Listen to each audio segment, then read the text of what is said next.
In this video, I'm going to show you how to change the rear sprocket on the BTR 250.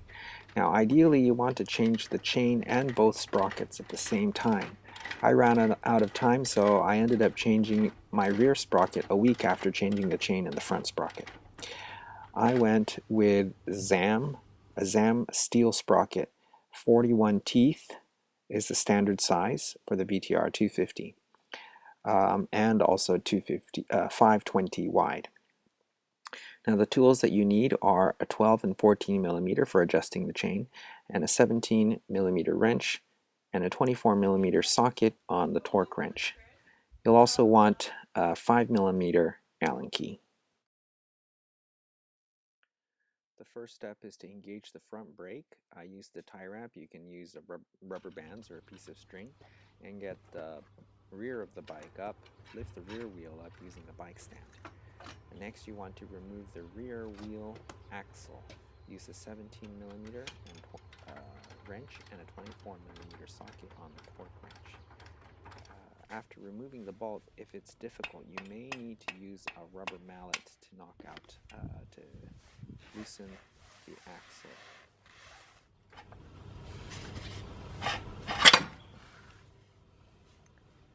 After you remove the rear wheel, set it aside in a safe place. Also, don't stand on the rear brake once you've removed the rear wheel.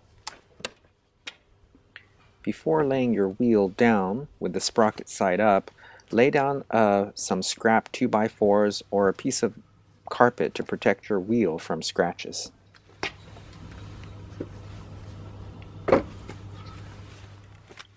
Use the 14 millimeter wrench to loosen the nuts behind the sprocket. Don't try to loosen it from the front using the Allen key. It will strip it. These bolts are very tight. I keep the bolts together with their respective bolts. This is also a good time to scrub the bolts clean. I used a metal brush and parts cleaner.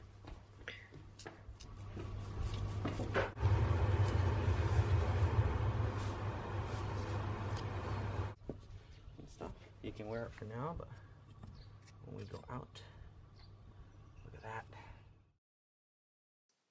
Here's a comparison photo of the old sprocket and the new sprocket. It is a little worn, but I could have probably used the old sprocket longer, though doing so may cause premature wear on the chain.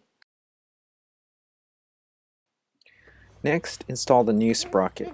Tighten it using the 5 millimeter Allen key and the 14 millimeter wrench. It's best to tighten it in a crisscross fashion rather than just going in a clockwise, going around in a circle clockwise or counterclockwise.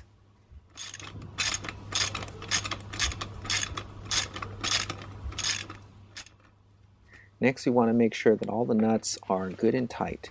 So pull the sprocket along with the hub off of the wheel and flip it over and place it on a piece of wood. Next, take your torque wrench and put a 14 millimeter socket on it and set it to 30 Newton meters and go around and make sure that each of the bolts are tight. While you have the rear wheel off, it's a great chance to clean the swing arm and the rear inner fender.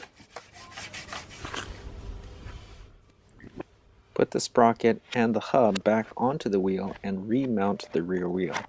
Make sure that the rear brake is positioned properly on the swing arm and over the disc. Line up the wheel and reinsert the axle bolt and place the chain on the sprocket.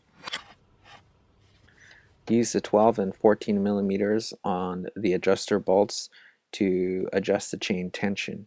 For the VTR, that's 25 to 35 millimeters of play.